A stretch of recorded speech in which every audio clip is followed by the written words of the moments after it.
Sakitere nanfoloti ba le di a tere nisɔnkɔminala le di ani alabara trɛmɛn di wole tere ye ka wodi mina mɔli la kɔni a ma fɔ k'a ye mɛn mina mɔli la a tere y'a mina la ka tɛmɛ wo kan a tere wodi wolu fan kelen lamarala a gɛrɛɲɛ ani ka kɛ nanfoloti di wo dɔ a tere dibirɔ feminala ni telenbali ani wuyafola le di kunkoya tera ma hakɛ kunkoya sakila ko duman tun tɛ mɔsiyaman ɲɛ kɔni isa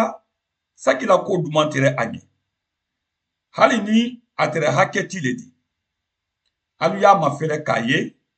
ko mɛn tamina isa don kɔ dɔ sakila so kɔnɔ ala la kitabu k'a fɔ ko a don dazeri ko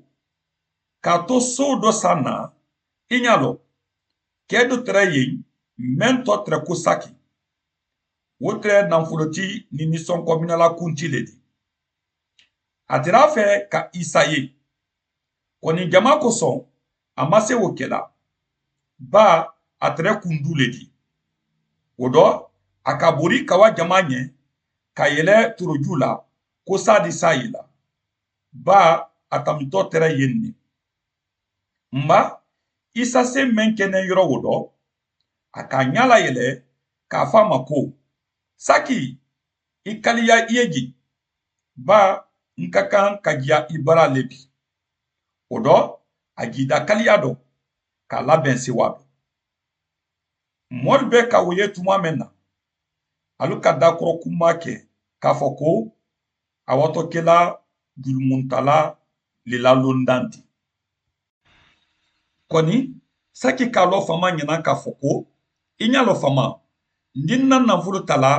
ka fan kelen di bolokolo nin ma ka la o kan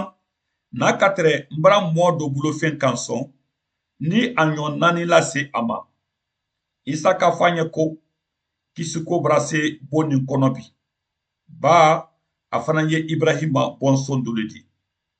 bawo mɔdenkɛ naani ɲinini ni kisili le kɛdiya mɔ tununu nin ɲɛ alibara ye ani isa ban kɔɲɔn bɛ na saki tira fɛ a ka mɔ min tɔɲɔ ka o lawodi lase alu ma ani ka dɔ la o kan ka kɛ isa fɛ o ka saki jusukun yɛlɛma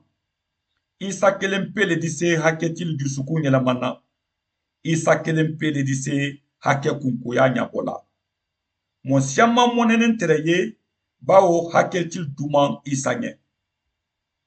ala la kitabu k'a fɔ ko farisilu n'alu la sariya karamɔlu tere dakɔrɔ kuma kɛla ala karandennu ma k'a fɔ ko mun na alu ye dumuni ni minni kɛla nisɔnkɔminalalu ni julumuntalalu fɛ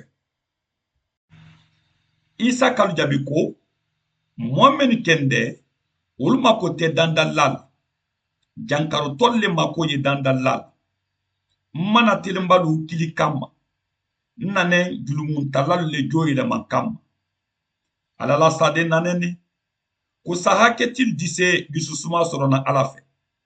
isa nanɛni ko sa mɔɔ mɔɔ bala la ko a ye ala la saden dafanɛni di ani ka la landaya la dɔ ala hakɛli makoto ko dɔ a ye ala la yafa di o ma mɔɔ mɔɔ k'i sɔn isa dɔ i kisi ko dɔ hali ni a kɛla mɔli di i ko saki hali hakɛtilu